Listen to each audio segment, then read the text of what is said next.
Not too long ago, I went to the hospital for a small thing, and when they started talking about my coming home, I realized that I really wanted to go home, and this was what I was thinking of as home. This is where my friends are, people that I consider almost family, because I've kind of outlived most of my family.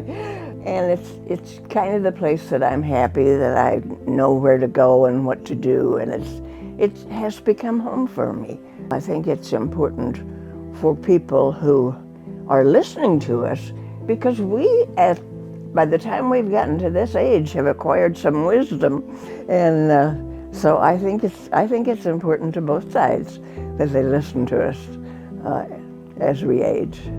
I think sometime I'll take some classes maybe and learn to play mahjong. The other thing is that I've been working on my autobiography, my memoir, and I know there are places that you can have those printed into books, and I've thought about having that done. I think this is a wonderful place. My mom, Lorraine, lived in our family home about a year. She lived alone after my dad passed away. And then one day outside, she fell, broke her wrist, and then while in the hospital, they discovered she had a brain tumor.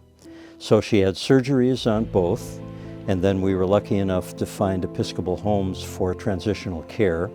And so after that, we just knew this was the place for her to get care over the long term. And so my mom moved to Episcopal Homes in the fall of 2010.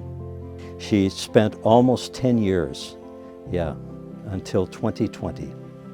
You know, I think it's the difference between empathy and compassion. Empathy is when you let someone else know that you feel for what they're experiencing. Compassion takes it to another level where you take action to actually help someone. And that's what I see shaping the care residents have for staff, staff for residents. It's that outward focus. It's more we than me. So I see compassion as a gift to both people. The receiver, certainly, but also in the giver. And it creates connections, relationships. It creates almost a family bond, people that are interacting with one another. And I can tell you that I have seen in the eyes and in the actions and in the choices of leaders here at Episcopal Homes that authentic care for residents and employees. I think that is the DNA of Episcopal Homes. We needed probably primary was to be in a place where there was community, where there were things happening. And shortly after we moved in, Creative Ventures got started with Kristen Aitchison. And she's a real reason that I like being here, because there's always something different going on. I can't do everything. There's too much. You know, when we look at all the posters and say, oh my, you know, how can I choose? But that's a wonderful problem to have. Well, you know, my husband died here. And people had been caring for both of us during that time in many ways. But after he died, I felt carried for quite a while because I was so sleep deprived that it took me a long time to kind of come back to myself. And so the people who just came around me, and it wasn't a lot of fancy words or, you know, anything like that. It was just like, Mary Jo, I see you. I see you. That really helped me stay together.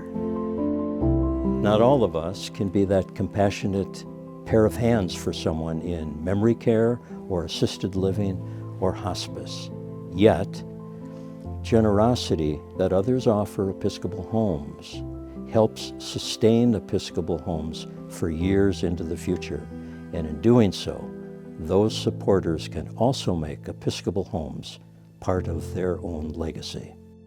People who give, no matter how much they give, have no idea what this place would be like without those gifts. Because the physical health things that we work on, as well as the creative and stuff that we do, are all mental health strengtheners and spiritual health strengtheners. This place just wouldn't be the same if people didn't give.